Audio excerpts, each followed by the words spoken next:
Dans ces derniers instants, le père Benoît a étonné ceux qui l'entouraient par l'immense effort qu'il lui fallait pour parler.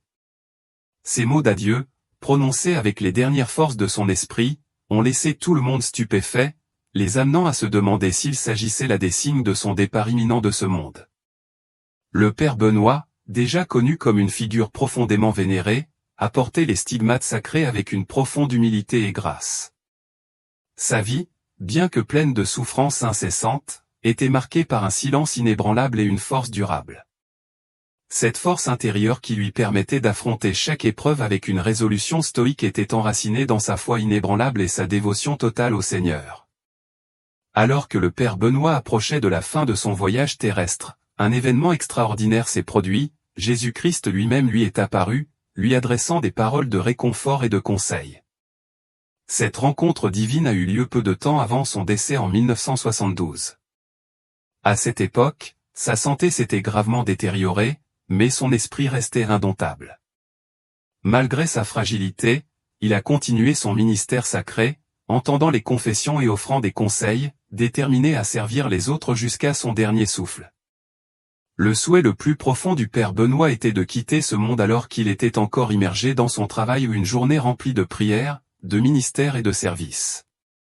Semblant toujours à la limite de ses limites physiques, il demandait fréquemment à ses collègues moines de prier pour lui, pleinement conscient de l'ombre de la mort qui se profilait chaque jour davantage. Pourtant, la mort elle-même ne l'effrayait pas, il était en paix avec sa présence, reconnaissant sa proximité sans crainte. Quelques mois avant son décès, il demanda qu'une image de Saint Joseph sera placée près de sa chambre. Chaque jour, il s'arrêtait devant elle, priant silencieusement devant la silhouette. Ce n'est qu'après sa mort que l'on a appris que le père Benoît XVI avait demandé avec ferveur à Saint Joseph pour un décès paisible, demandant son intercession pour faciliter la transition de la vie terrestre au repos éternel. Dans les semaines qui ont précédé sa mort, un silence mystique a enveloppé tout le monastère, un silence que les personnes présentes à ce moment-là ne pouvaient pas vraiment expliquer. Les couloirs, les espaces communs, l'air lui-même semblait empreint d'une solennité indescriptible.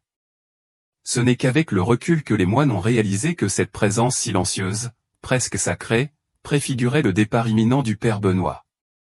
Pleinement conscient que son temps touchait à sa fin, le père Benoît se consacra à la prière avec une intensité qui caractérisera toute sa vie. La prière a été le fondement de son existence, depuis ses premiers jours dans le village de San Fiorino jusqu'à ses derniers instants. Qu'il traverse des épreuves, qu'il connaisse la joie ou qu'il soit confronté à la tentation, le père Benoît se tourne vers la prière comme refuge constant.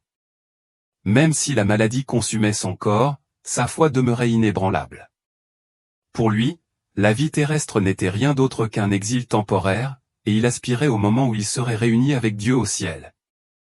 Dans une lettre à son directeur spirituel, il a exprimé la profondeur de son désir, confessant « Vivre ici est un lourd fardeau. La peur de perdre le Seigneur me tourmente d'une manière que les mots ne peuvent exprimer. » Alors que ces derniers instants approchaient, le père Benoît a sollicité les prières de ses supérieurs. Il a humblement admis, « Quand mon heure viendra, si la Sainte Mère n'est pas là pour me guider, comment aurai-je la force ?» Après minuit, le 12 juin, il fit sa confession finale et renouvela ses vœux dans l'ordre de Saint-Pierre. François. Bien que faible et à peine capable de parler, il murmurait « Seigneur, Marie », tout en serrant son chapelet, témoignage de sa dévotion ininterrompue. Vers 3 heures du matin, ceux qui étaient réunis à ses côtés ont été témoins d'un moment extraordinaire, une brève poussée de vitalité. Le regard du père Benoît se déplaça, comme s'il voyait quelque chose au-delà de leur perception. Rassemblant ses dernières forces, il murmura « Je vois 2 mères », suivi du nom de « Maria », avant de s'éteindre paisiblement. L'identité de ces 2 mères a fait l'objet de nombreuses réflexions. Certains suggèrent qu'il a vu la Vierge Marie, qu'il vénérait comme sa mère spirituelle, aux côtés de sa mère biologique, également nommée Maria. D'autres pensent qu'il faisait peut-être référence à l'Église en tant que sa mère, bien que cette interprétation reste spéculative. Ce qui reste clair, c'est qu'un homme si profondément en phase avec les aspects mystiques de la vie quitterait ce monde d'une manière qui reflétait sa profonde spiritualité. Dans les mois qui ont précédé sa mort, les stigmates du père Benoît, qui saignaient depuis plus de 50 ans, ont progressivement commencé à cicatriser. Les blessures, autrefois manifestation visible de son union profonde avec la souffrance du Seigneur, ont commencé à se refermer, en commençant par ses pieds. Ceux qui prenaient soin de lui observaient que les bandages, souvent saturés de sang, le devenaient de moins en moins chaque jour. Le 11 juin, la veille de son décès, une petite croûte subsistait sur sa paume gauche, mais au moment de son décès, les marques des stigmates avaient entièrement disparu. Sa peau semblait lisse, comme si elle n'avait pas été touchée par les blessures qui l'avaient marquée pendant des décennies. Un médecin présent à ce moment-là a noté dans la pièce un doux parfum de fleurs d'oranger, une odeur souvent associée au Père Benoît. Après sa mort, un chapelet et un crucifix furent placés dans ses mains, ainsi que la règle de saint François était drapé sur ses épaules. Le corps du Père Benoît reposait dans une paix sereine, offrant un témoignage de la sainteté avec laquelle il avait vécu sa vie. Ses funérailles furent un événement extraordinaire, auquel assista une foule immense d'environ 80 000 personnes. Des hélicoptères des autorités locales ont survolé la zone, dispersant des fleurs et des cartes de prière, un hommage mérité à un homme qui a touché tant de vies. Le Père Benoît XVI a été enterré dans une crypte en marbre directement sous l'autel principal de l'église, où son héritage continuera d'inspirer d'innombrables personnes. Le Père Benoît XVI avait dit un jour à ceux qui lui demandaient conseil, « Je pourrais vous aider davantage depuis le ciel que sur terre. » Fidèle à ces paroles, d'innombrables personnes à travers le monde ont depuis ressenti son intercession, expérimentant la puissance de sa présence spirituelle longtemps après son départ terrestre. Le matin du 11 juin, juste un jour avant sa mort, le Père Benoît paraissait extrêmement fragile. L'église était remplie de monde, alors que les membres de ces groupes de prière internationaux se réunissaient pour une messe spéciale. Ces groupes de prière, formellement reconnus par le Vatican, ont apporté une immense joie au Père Benoît XVI, qui a célébré la messe en geste d'action de grâce à leur égard. Plus tard dans la journée, alors que le Père Benoît quittait l'autel, ses forces lui manquèrent et il faillit s'effondrer. Plusieurs moines se précipitèrent pour le soutenir, l'empêchant de tomber. En regardant les fidèles rassemblés devant lui, la voix du Père Benoît, faible et tremblante, leur parvint, « Mes enfants, mes enfants. » Bien que visiblement fragile, il a quand même réussi à se frayer un chemin jusqu'à la fenêtre d'un monastère, offrant une bénédiction à la foule en contrebas avec l'aide de 2 moines. Ce soir-là, vers 21h, le Père Benoît convoque le Père Héliot, l'un des moines qui l'aide. En entrant dans la pièce, le Père Héliot trouva le Père Benoît couché dans son lit, les yeux remplis de larmes. Inquiet, le Père Héliot lui demanda ce qui le préoccupait, mais le Père Benoît lui demanda seulement l'heure. Essuyant les larmes du saint avec un mouchoir, le Père Héliot le rassura avant de retourner dans sa chambre. Dans ces derniers instants, le Père Benoît a murmuré, « Si le Seigneur m'appelle aujourd'hui, demandez aux frères de me pardonner pour tous les ennuis que je leur ai causés. Demandez-leur, ainsi qu'à tous mes enfants spirituels, de prier pour mon âme. » Il a également exprimé le désir de renouveler ses vœux, un acte final de profonde dévotion, marquant la fin d'une vie consacrée à la prière, au service et à une foi inébranlable. Il a récité avec une profonde sincérité, « Moi, Père Benoît de San Fiorino, je fais vœu et promets au Dieu Tout-Puissant, à la Bienheureuse Vierge Marie, à notre Saint-Père Saint François, à tous les saints, et à toi, Père, d'observer pendant tous les jours de ma vie la règle des frères mineurs, confirmée par le pape Innocent, et de vivre dans l'obéissance, sans possession et dans la chasteté. » Malgré son âge avancé de 81 ans et l'arthrite sévère qui le confinait à un fauteuil roulant, quelque chose d'extraordinaire s'est produit cette nuit-là. Le Père Benoît se tenait debout, marchant seul avec une force et une facilité inattendues jusqu'à la véranda du monastère. Il alluma une lumière, une action qu'il n'avait pas effectuée depuis des années, et fixa intensément un endroit particulier. Il a été révélé plus tard que c'était à cet endroit précis que son corps serait transporté quelques heures plus tard. Soudain, il se sentit mal et demanda à retourner dans sa chambre. À mesure qu'il faiblissait, la couleur de son visage disparaissait et sa voix devenait faible. Il commença à répéter doucement, « Seigneur, Marie », encore et encore, le regard fixé sur une photographie accrochée au mur. Il a demandé, « Qui sont ces personnages ?» Un moine voisin lui répondit, « Ce sont ta mère et ton père. » Avec un effort visible, le père Benoît murmura « Mais je vois de mer ». Ses forces continuaient à faiblir et ses lèvres devenaient bleues tandis qu'il transpirait à froid. Quelques instants plus tard, un médecin est arrivé et a diagnostiqué une grave crise d'asthme bronchique. Malgré une injection et de l'oxygène pour soulager sa respiration difficile, l'état du père Benoît s'est aggravé.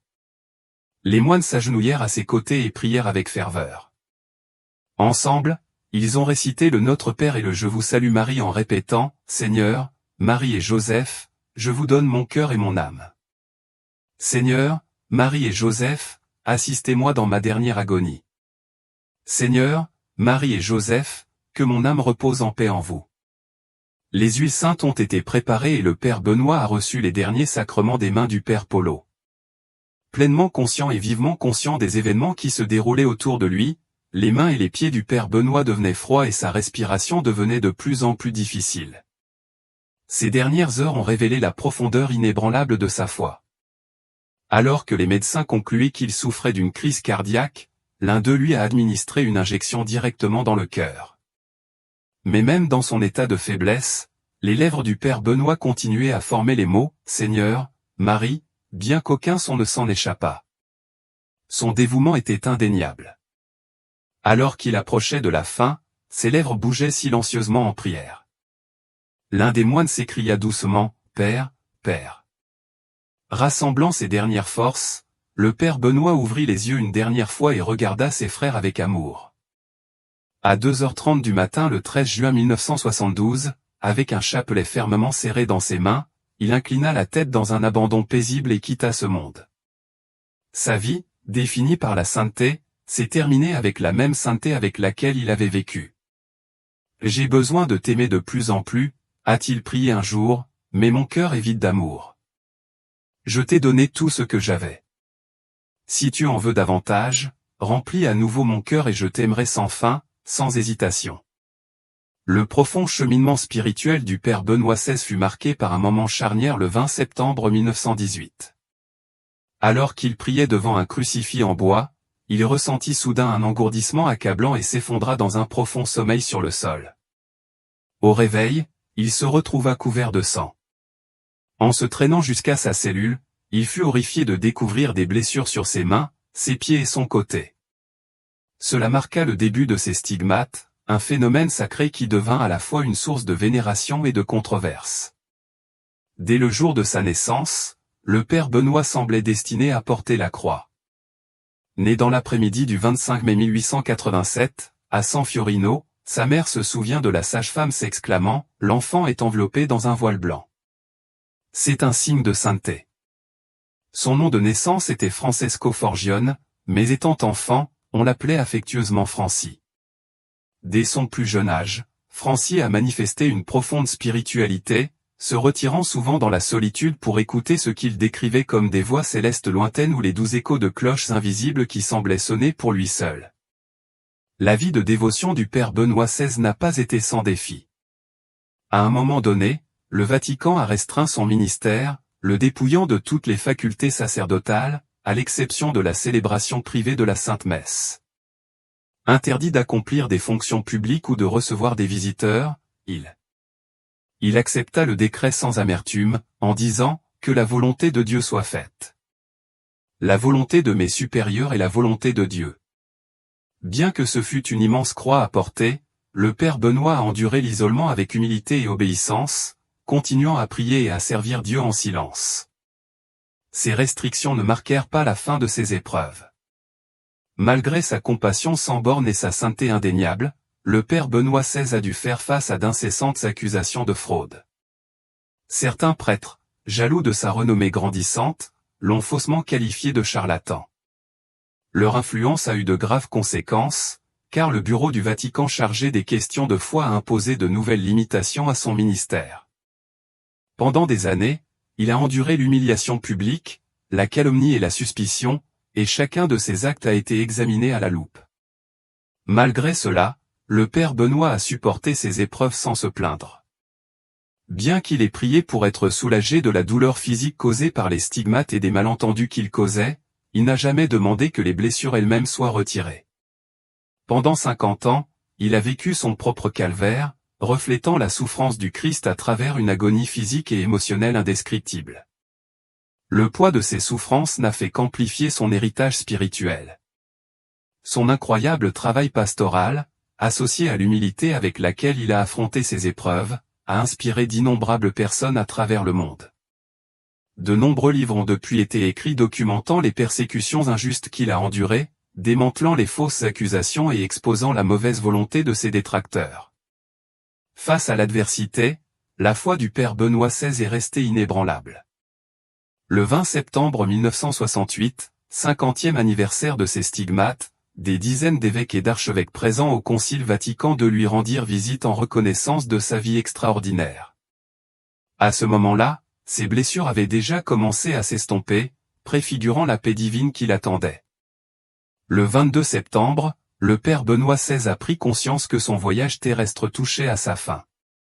Après sa messe du matin, il apparaissait pâle et tremblant, son corps frais luttant pour suivre le rythme de son esprit inébranlable.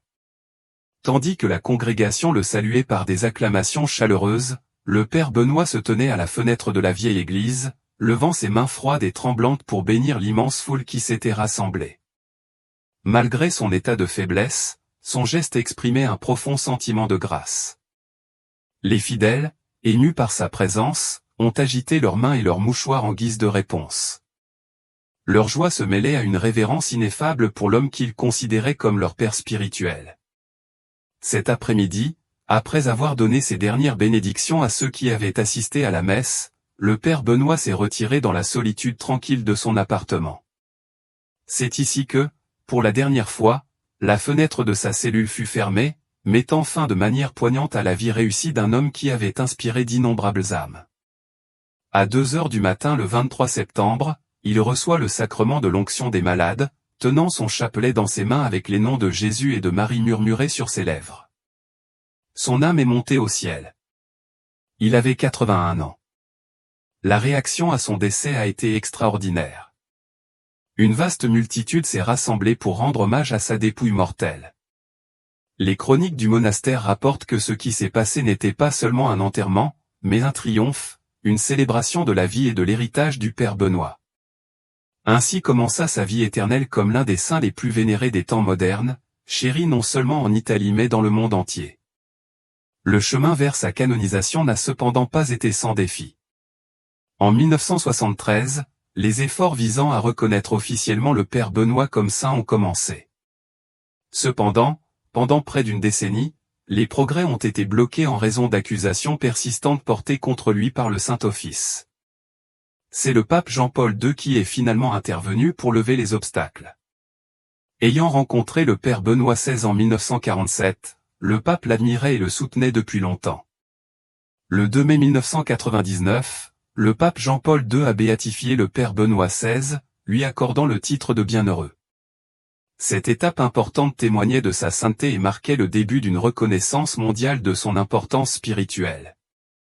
La vie du Père Benoît XVI a été marquée par les 5 plaies du Christ, les stigmates, qu'il a portés avec humilité et une foi profonde. Ses blessures sacrées, visibles sur ses mains, ses pieds et son côté, devinrent à la fois une source de crainte et de controverse. Des gens du monde entier affluaient vers lui, attirés non seulement par ses miracles mais aussi par l'immense amour qu'il rayonnait. Son amour profond pour Dieu et l'humanité a captivé les cœurs. Dans ses écrits, il a déclaré un jour « Je suis consumé par l'amour de Dieu et de mon prochain. Dieu est toujours présent dans mes pensées et gravé dans mon cœur. Sa beauté, sa miséricorde, même sa justice, tout cela me remplit d'émerveillement. » Bien que les miracles lui soient souvent attribués, le Père Benoît XVI a toujours indiqué que Dieu en était la véritable source. Pour lui, ces événements surnaturels étaient des dons appartenant uniquement au divin. Lorsque son ami Angelo Battiti l'interrogea un jour sur de tels phénomènes, le Père Benoît répondit humblement « Angelo, ces mystères dépassent également ma compréhension. » La profondeur spirituelle du Père Benoît était remarquable, tout comme sa vie de prière. Il a décrit son expérience de prière comme transformatrice. Dans une lettre à son directeur spirituel, il a déclaré « Dès que je commence à prier, mon âme est enveloppée d'une paix et d'une tranquillité qui défient les mots. Souvent, je me sens si profondément touché par Dieu que je suis ému aux larmes, des larmes de tristesse pour ma propre indignité et mes larmes de gratitude pour la tendre miséricorde d'un Père aimant. Dès son plus jeune âge, le Père Benoît eut des visions de Jésus, de la Vierge Marie et de son ange gardien, qu'il pensait communes à tous. Il demanda un jour à son ami le Père Agostino, « Tu ne vois pas la Madone ?» Quand Agostino le nia, le Père Benoît, perplexe, répondit, « Vous devez sûrement dire cela par humilité. » Cependant, parallèlement à ces rencontres divines, de féroces batailles spirituelles ont eu lieu. Le diable le tourmentait depuis son enfance, apparaissant souvent sous des formes terrifiantes. Le Père Benoît a raconté un jour, « Quand ma mère éteignait les lumières, des créatures hideuses m'entouraient et je pleurais jusqu'à ce que les lumières soient rallumées. » Ces attaques se sont poursuivies jusqu'à l'âge adulte, le laissant parfois couvert de bleu et de sang. Dans son journal, il a consigné un incident, écrivant « La nuit dernière, il semblait que les démons voulaient me détruire. J'ai appelé mon ange gardien, et après un certain temps, il est venu à mon secours. » Le Père Benoît a également beaucoup souffert physiquement. Ses problèmes de santé comprenaient notamment de fortes fièvres, de l'asthme et une bronchite chronique. Mais la douleur physique de ces maladies était pâle en comparaison de l'agonie causée par les stigmates. Même le plus léger contact avec ses mains lui causait une souffrance intense. Pour éviter d'appuyer sur les blessures de ses pieds, il a appris à déplacer son poids sur les bords de ses plantes de pied lorsqu'il marchait. Malgré ces défis extraordinaires, la foi inébranlable du Père Benoît et son amour pour Dieu sont restés sa lumière directrice, inspirant des millions de personnes à ce jour. En 1904, lorsque frère Benoît entra au monastère de Sant'Anna in Foggia, il commença à souffrir d'une série de maladies inexplicables. Malgré des consultations auprès de différents médecins, personne n'a pu déterminer la cause de ces maux. Ces symptômes étaient graves et comprenaient une détresse intestinale intense, des maux de tête déchirants. Il accepta le décret sans amertume, en disant « Que la volonté de Dieu soit faite. La volonté de mes supérieurs est la volonté de Dieu. » Bien que ce fût une immense croix à porter, le Père Benoît a enduré l'isolement avec obéissance et humilité, continuant à prier et à servir Dieu en silence. Ces restrictions ne marquèrent cependant pas la fin de ses tribulations. Malgré sa compassion sans borne et sa sainteté indéniable, le Père Benoît XVI a dû faire face à d'incessantes accusations de fraude. Certains prêtres, jaloux de sa renommée grandissante, l'ont faussement qualifié de charlatan. Leur influence a eu de graves conséquences, car le bureau du Vatican chargé des questions de foi a imposé de nouvelles limitations à son ministère. Pendant des années, le Père Benoît XVI a enduré l'humiliation publique, la calomnie et la suspicion, et chacun de ses actes a été examiné à la loupe. Malgré tout, il supporta ces épreuves sans se plaindre. Bien qu'il ait prié pour être soulagé de la douleur physique causée par les stigmates et des malentendus qu'il causait, il n'a jamais demandé que les blessures elles-mêmes soient retirées. Pendant 50 ans, il a vécu son propre calvaire, reflétant la souffrance du Christ à travers une agonie physique et émotionnelle indescriptible. Le poids de ses souffrances n'a fait qu'amplifier son héritage spirituel. Son incroyable travail pastoral, associé à l'humilité avec laquelle il a affronté ses épreuves, a inspiré d'innombrables personnes à travers le monde. De nombreux livres ont depuis été écrits documentant les persécutions injustes qu'il a endurées, démantelant les fausses accusations et exposant la mauvaise volonté de ses détracteurs. Face à l'adversité, la foi du Père Benoît XVI n'a jamais vacillé. Le 20 septembre 1968, 50e anniversaire de ses stigmates, des dizaines d'évêques et d'archevêques présents au Concile Vatican II lui rendirent visite en reconnaissance de sa vie extraordinaire. À ce moment-là, ses blessures avaient déjà commencé à s'estomper, préfigurant la paix divine qui l'attendait. Le 22 septembre, le Père Benoît XVI a pris conscience que son voyage terrestre touchait à sa fin. Après sa messe du matin, il apparaissait pâle et tremblant, son corps frêle luttant pour suivre le rythme de son esprit inébranlable. Tandis que la congrégation le saluait par des acclamations chaleureuses, le Père Benoît se tenait à la fenêtre de la vieille église, levant ses mains froides et tremblantes pour bénir l'immense foule qui s'était rassemblée. Malgré son état de faiblesse, son geste exprimait un profond sentiment de grâce. Les fidèles, émus par sa présence, ont agité leurs mains et leurs mouchoirs en guise de réponse. Leur joie se mêlait à une révérence ineffable pour l'homme qu'ils considéraient comme leur père spirituel. Cet après-midi, après avoir donné ses dernières bénédictions à ceux qui avaient assisté à la messe, le père Benoît s'est retiré dans la solitude tranquille de son appartement. C'est ici que, pour la dernière fois, la fenêtre de sa cellule fut fermée, mettant fin de manière poignante à la vie réussie d'un homme qui avait inspiré d'innombrables âmes. À 2 heures du matin le 23 septembre, il reçoit le sacrement de l'onction des malades, tenant son chapelet dans ses mains avec les noms de Jésus et de Marie murmurés sur ses lèvres. Son âme est montée au ciel. Il avait 81 ans. La réaction à son décès a été extraordinaire. Une vaste multitude s'est rassemblée pour rendre hommage à sa dépouille mortelle. Les chroniques du monastère rapportent que ce qui s'est passé n'était pas seulement un enterrement, mais un triomphe, une célébration de la vie et de l'héritage du père Benoît. Ainsi commença sa vie éternelle comme l'un des saints les plus vénérés des temps modernes, chéri non seulement en Italie mais dans le monde entier. Le chemin vers sa canonisation n'a cependant pas été sans défi. En 1973, les efforts visant à reconnaître officiellement le père Benoît comme saint ont commencé. Cependant, pendant près d'une décennie, les progrès ont été bloqués en raison d'accusations persistantes portées contre lui par le Saint-Office. C'est le pape Jean-Paul II qui est finalement intervenu pour lever les obstacles. Ayant rencontré le père Benoît XVI en 1947, le pape l'admirait et le soutenait depuis longtemps. Le 2 mai 1999, le pape Jean-Paul II a béatifié le père Benoît XVI, lui accordant le titre de bienheureux. Cette étape importante témoignait de sa sainteté et marquait le début d'une reconnaissance mondiale de son importance spirituelle. La vie du père Benoît XVI a été marquée par les 5 plaies du Christ, les stigmates, qu'il a portés avec humilité et une foi profonde. Ses blessures sacrées, visibles sur ses mains, ses pieds et son côté, devinrent à la fois une source de crainte et de controverse. Des gens du monde entier affluaient vers lui, attirés non seulement par ses miracles mais aussi par l'immense amour qu'il rayonnait. Son amour profond pour Dieu et l'humanité a captivé les cœurs. Dans ses écrits, il a déclaré un jour « Je suis consumé par l'amour de Dieu et de mon prochain. Dieu est toujours présent dans mes pensées et gravé dans mon cœur. Sa beauté, sa miséricorde, même sa justice, tout cela me remplit d'émerveillement. » Bien que les miracles lui soient souvent attribués, le père Benoît XVI a toujours indiqué que Dieu en était la véritable source. Pour lui, ces événements surnaturels étaient des dons appartenant uniquement au divin. Lorsque son ami Angelo Battiti l'interrogea un jour sur de tels phénomènes, le père Benoît répondit humblement « Angelo, ces mystères dépassent également ma compréhension. » La profondeur spirituelle du père Benoît était remarquable, tout comme sa vie de prière.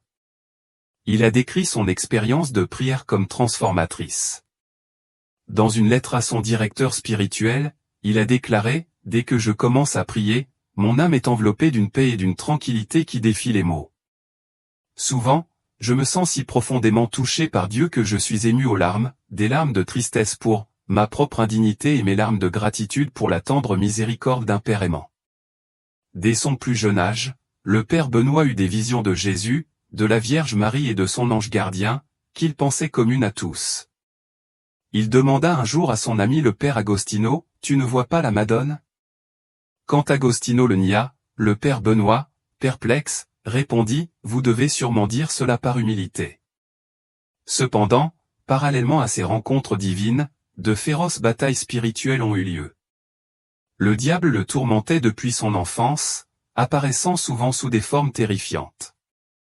Le père Benoît a raconté un jour, « Quand ma mère éteignait les lumières, des créatures hideuses m'entouraient et je pleurais jusqu'à ce que les lumières soient rallumées. » Ces attaques se sont poursuivies jusqu'à l'âge adulte, le laissant parfois couvert de bleu et de sang. Dans son journal, il a consigné un incident, écrivant « La nuit dernière, il semblait que les démons voulaient me détruire. J'ai appelé mon ange gardien, et après un certain temps, il est venu à mon secours. » Le père Benoît a également beaucoup souffert physiquement. Ses problèmes de santé comprenaient notamment de fortes fièvres, de l'asthme et une bronchite chronique. Mais la douleur physique de ces maladies était pâle en comparaison de l'agonie causée par les stigmates. Même le plus léger contact avec ses mains lui causait une souffrance intense. Pour éviter d'appuyer sur les blessures de ses pieds, il a appris à déplacer son poids sur les bords de ses plantes de pied lorsqu'il marchait. Malgré ces défis extraordinaires, la foi inébranlable du Père Benoît et son amour pour Dieu sont restés sa lumière directrice, inspirant des millions de personnes à ce jour. En 1904, lorsque frère Benoît entra au monastère de Sant'Anna in Foggia, il commença à souffrir d'une série de maladies inexplicables. Malgré des consultations auprès de différents médecins, personne n'a pu déterminer la cause de ces maux. Ces symptômes étaient graves et comprenaient une détresse intestinale intense, des maux de tête lancinants et des vomissements fréquents qui l'empêchaient de retenir la nourriture. Il ne parvenait à absorber que quelques cuillerées d'eau avant que son corps ne les rejette. Sa santé fragile a alarmé ses supérieurs, qui ont finalement décidé de le renvoyer dans sa ville natale pour qu'il se rétablisse. À partir de 1905, le Père Benoît séjourne pendant de longues périodes à Petrola, sa ville natale, alors que sa santé continue de fluctuer. De 1910 à 1916, il y résida presque continuellement, ne pouvant s'adonner pleinement à la vie monastique. Cependant, en 1916, son état s'était suffisamment stabilisé pour qu'il puisse être transféré au monastère de Notre-Dame des Grâces à San Giovanni Rotondo. Ce lieu sacré deviendrait sa résidence permanente pour le reste de sa vie, à l'exception d'une brève interruption lorsqu'il fut enrôlé dans l'armée.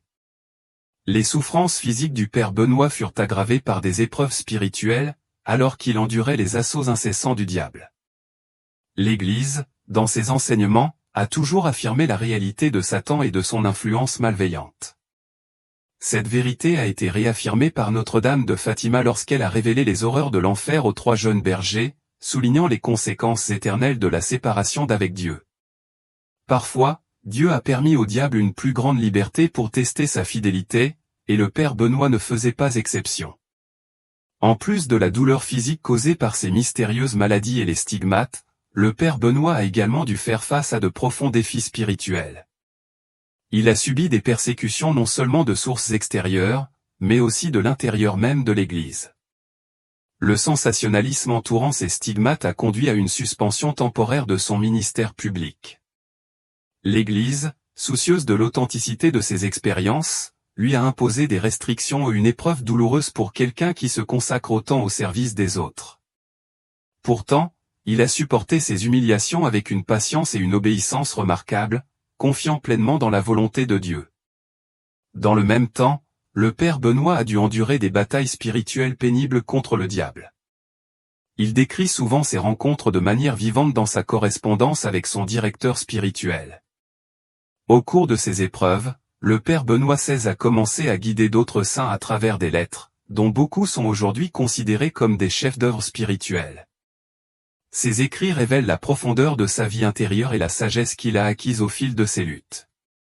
Cependant, même lui n'était pas à l'abri du sentiment de désolation qui accompagne la guerre spirituelle. Il a écrit sur l'entrée dans la nuit noire de l'âme, un terme exploré par Saint Jean de la Croix. Cet état de sécheresse et d'abandon spirituel, bien qu'angoissant, est souvent considéré comme un précurseur d'une grande sainteté réservée à ceux qui se sont donnés à Dieu avec une générosité extraordinaire. Comment le Père Benoît XVI a-t-il surmonté ces attaques incessantes du diable? Il a imité Jésus-Christ en résistant aux tentations, aux moqueries et à la persécution de l'ennemi. En étudiant sa vie, nous pouvons tirer de précieuses leçons pour nos propres combats contre l'adversaire de nos âmes. Considérez sa lettre du 20 décembre 1910, dans laquelle le Père Benoît écrit « Je suis entre les mains du diable, qui essaie de m'arracher des bras de Jésus. Mon Dieu, quelle guerre il me livre! Il y a des moments où je suis sur le point de perdre la raison par la violence continuelle que je dois me faire. Combien de larmes et de gémissements, cher Père, j'envoie au ciel pour être délivré. Mais n'importe, je le ferai. Ne vous lassez jamais de prier Jésus. » Dans ce passage, nous entrevoyons l'intensité du combat spirituel qu'il a enduré. Le Père Benoît nous enseigne l'importance de la persévérance dans la prière, même au milieu de profondes souffrances. Le but du diable est de nous séparer de Dieu, de nous isoler dans le désespoir. Mais en mettant en lumière ses luttes à travers des lettres adressées à son directeur spirituel, le Père Benoît a cherché à la fois des conseils et des prières, refusant de laisser les attaques du diable l'éloigner du Christ. Dans une autre lettre datée du 17 août 1910, il écrit « Je ris de tout cela comme si cela n'avait aucune importance. Suivant vos conseils, il m'inquiète parfois de ne pas être tout à fait sûr d'avoir assez de force pour faire le signe de la main. La croix sur mon front est dit, que le Saint-Esprit éclaire mes sens et mon cœur de sa grâce, ou prie, semence de sagesse, prie pour nous dans les tentations contre la foi. » Invoquez Saint Michel et les saints Pierre et Paul. Souvenez-vous que, même si vous aspirez à une lumière constante, la réalité de cette vie est que l'obscurité dure souvent plus longtemps que la splendeur de la lumière. Mais le temps de la lumière éternelle viendra. Alors, vous jouirez la récompense pour toutes les ténèbres que tu as endurées. Ces paroles non seulement encouragent le Père Benoît, mais offrent également une profonde sagesse à nous tous. La désolation spirituelle peut nous faire oublier les moments où nous avons ressenti l'amour et la lumière de Dieu, mais de telles épreuves sont temporaires. La persévérance dans la prière et la confiance sont essentielles, car la récompense de Dieu est bien plus grande que toute souffrance que nous endurons. Le Père Benoît lui-même nous rappelle l'unité que nous partageons avec le Christ. La vie du Christ sur terre se vit dans ceux qui croient. Nous souffrons, mourons et ressuscitons avec lui. Dans les moments d'obscurité et de désolation, nous devons nous accrocher à cette vérité, sachant que la grâce de Dieu nous soutient. Nos épreuves, bien que douloureuses, ne sont pas sans but. Ils nous affinent, nous rapprochent de Dieu et nous préparent à la lumière éternelle de sa présence. La vie du Père Benoît XVI constitue un puissant témoignage de la victoire qui résulte d'une foi inébranlable, même face à une guerre spirituelle implacable. Ses lettres à ses directeurs spirituels offrent un aperçu profond des luttes et des triomphes de son âme. Ses écrits ne sont pas seulement des fenêtres sur ses batailles personnelles, mais aussi des repères pour ceux qui naviguent dans leur voyage spirituel. Sa capacité à articuler les conflits invisibles de l'âme avec une telle clarté témoigne de sa profonde connexion avec Dieu et de sa résolution inébranlable à persévérer, quel qu'en soit le prix. Dans une autre lettre, le Père Benoît XVI révèle la profondeur de son angoisse tout en gardant fermement l'espoir. « Je suis entouré d'obscurité, mon cher Père, et parfois j'ai l'impression d'être complètement seul. Pourtant, même dans cette désolation, je suis résolu à m'accrocher à Dieu. Je ne comprends pas pourquoi il permet à l'ennemi tant de liberté, mais j'ai confiance qu'il en tirera du bien. Mon seul désir est de lui rester fidèle, quelles que soient les épreuves qui se présentent à moi. » Ici, le Père Benoît exprime une vérité familière à tous ceux qui traversent des épreuves spirituelles, le sentiment d'abandon et la tentation du désespoir. Cependant, il démontre également le pouvoir de la foi pour ancrer l'âme au milieu de la tempête. En faisant confiance au projet de Dieu, même lorsqu'il semble incompréhensible, le Père Benoît nous apprend à trouver un sens et un but dans la souffrance. Une de ses lettres au Père Benedetto souligne l'acharnement des attaques du diable, le malin rôde comme un lion, cherchant à me dévorer. Il frappe mon esprit, mon cœur et mon corps, ne laissant aucune partie de moi indemne. Pourtant, je sais qu'il ne peut rien faire sans la permission de Dieu. Je suis réconforté par cette pensée, si Dieu permet ces épreuves, c'est seulement pour fortifier mon âme et me préparer à une plus grande sainteté. Cette reconnaissance que la providence de Dieu gouverne même les actions du diable est une leçon cruciale. Les épreuves auxquelles nous sommes confrontés, bien que douloureuses, sont finalement permises pour notre croissance et notre sanctification. Ce sont des occasions d'approfondir notre confiance en Dieu et d'affiner nos âmes dans le creuset de la foi. Les combats du Père Benoît XVI ne se limitaient pas au domaine spirituel. Il a également enduré d'immenses souffrances physiques. Les stigmates qui marquaient ses mains, ses pieds et son flanc lui ont non seulement causé une douleur atroce, mais aussi un examen public minutieux et de l'incompréhension. Beaucoup l'ont accusé de fraude, et même certains au sein de l'Église ont mis en doute l'authenticité de ses expériences. Malgré cela, le Père Benoît n'a jamais cherché à se défendre. Au lieu de cela, il confia sa cause à Dieu, sachant que la vérité prévaudrait en son temps. Dans une lettre particulièrement poignante, le Père Benoît XVI écrit « Mes mains et mes pieds brûlent d'une douleur que je ne peux pas décrire, et pourtant je n'ose pas demander de soulagement. Je sais que cette souffrance m'unit au Christ, et pour cela, je suis reconnaissant. Si c'est le prix à payer pour partager sa passion, je l'accepte de tout mon cœur. » Ces paroles reflètent la profondeur de sa foi et sa profonde compréhension du pouvoir rédempteur de la souffrance. La volonté du Père Benoît XVI d'endurer la douleur pour l'amour du Christ est un puissant rappel de l'appel à porter nos propres croix avec courage et amour. Les encouragements de ses directeurs spirituels ont souvent renforcé sa détermination. Le Père Benedetto lui écrivit un jour, « Les épreuves que tu traverses ne sont pas dénuées de sens, mon fils. Elles purifient ton âme, te préparent à la gloire qui t'attend. Ne perds pas courage. Rappelle-toi que le Christ lui-même a souffert, et qu'en le faisant, il a sanctifié la souffrance pour tous ceux qui le suivent. » Ces mots nous rappellent que la souffrance n'est pas la fin de l'histoire. C'est un chemin qui mène à une plus grande intimité avec Dieu et finalement à la joie éternelle. La vie du Père Benoît XVI illustre cette vérité, car ces épreuves ont non seulement servi à le sanctifier, mais aussi à inspirer d'innombrables autres personnes à approfondir leur foi. Un autre thème récurrent dans ces lettres est l'importance de la prière à la fois comme arme et comme refuge. Le Père Benoît XVI a souvent souligné la nécessité de se tourner vers Dieu dans les moments de faiblesse, écrivant « La prière est la clé du cœur de Dieu. Dans la prière, nous trouvons la force, la paix et l'assurance que nous ne sommes pas seuls. Même lorsque l'ennemi nous menace, nous ne pouvons pas nous empêcher de prier.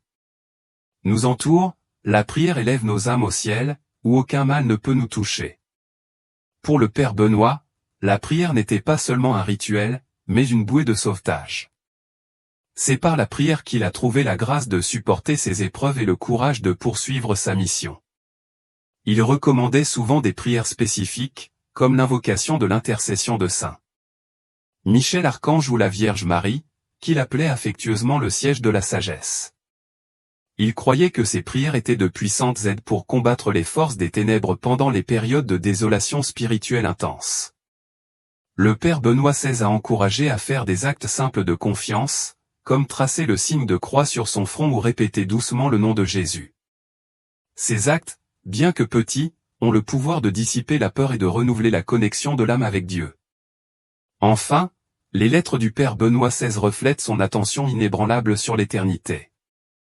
Malgré les épreuves et les tribulations auxquelles il a été confronté, il n'a jamais perdu de vue son but ultime, l'union avec Dieu.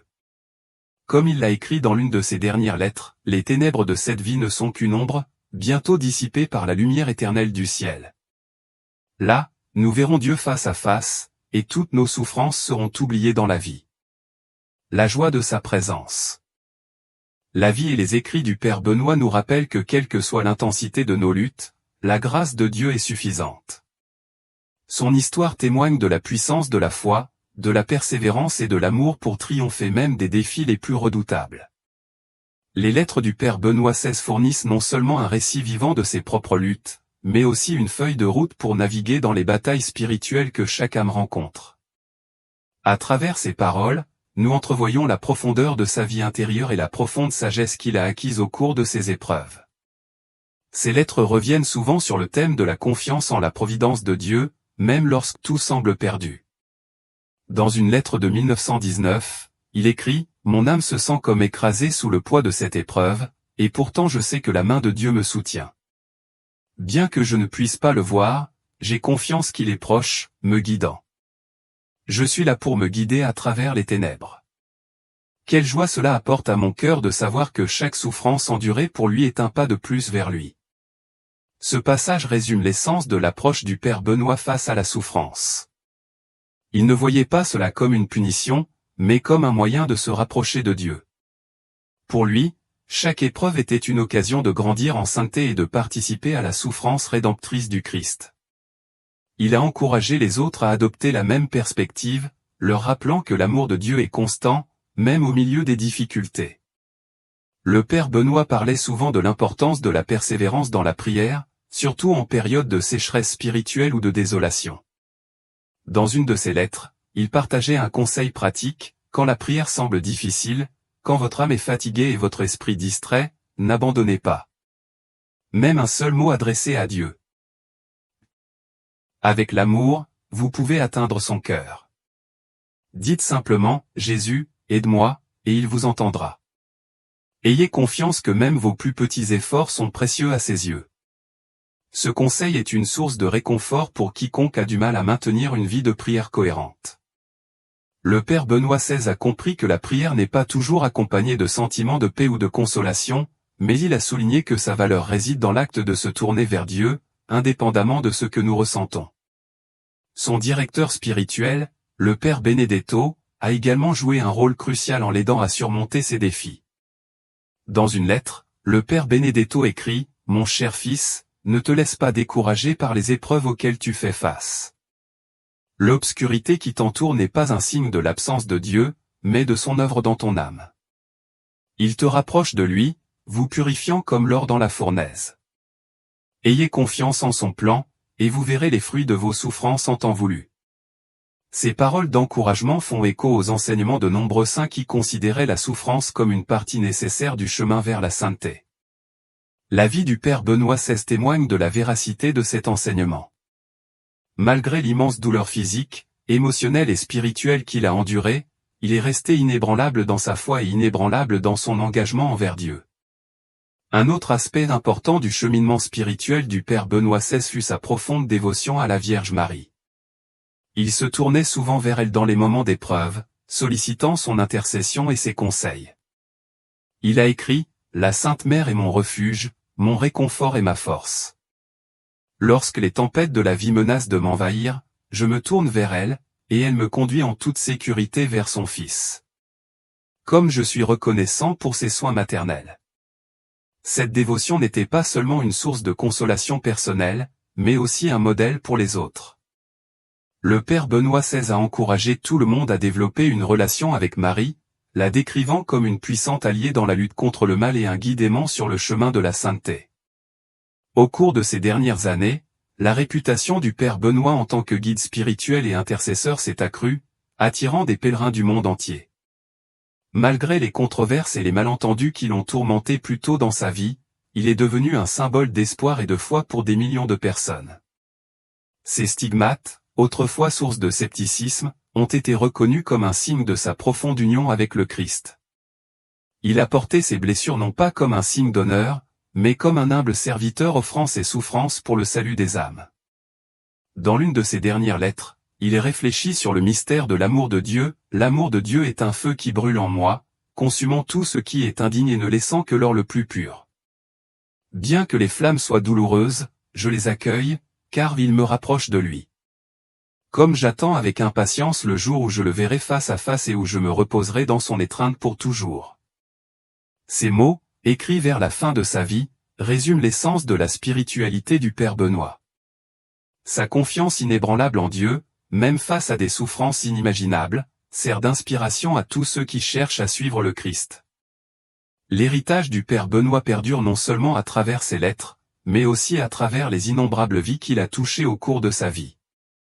Son humilité, sa compassion et sa foi inébranlable continuent d'inspirer les gens du monde entier à approfondir leur relation avec Dieu et à persévérer dans leur propre cheminement spirituel.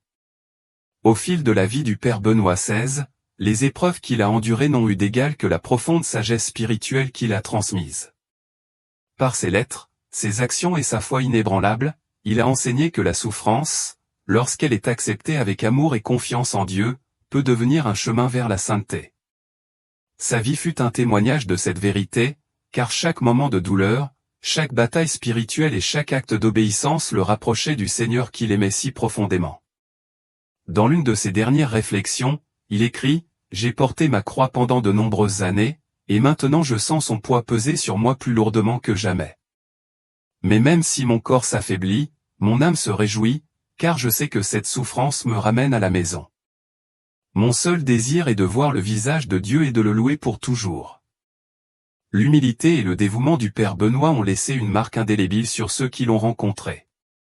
Des pèlerins de tous les coins du monde se sont rendus au monastère de Notre-Dame des Grâces, cherchant son intercession, son réconfort et ses conseils. Malgré sa fragilité physique et les exigences constantes de son temps, il accueillait tout le monde avec un amour paternel qui reflétait le cœur du Christ. Le 23 septembre 1968, à l'âge de 81 ans, le voyage terrestre du Père Benoît XVI s'achève, un chapelet dans les mains et les noms de Jésus et de Marie murmurés sur ses lèvres. Son âme est montée au ciel.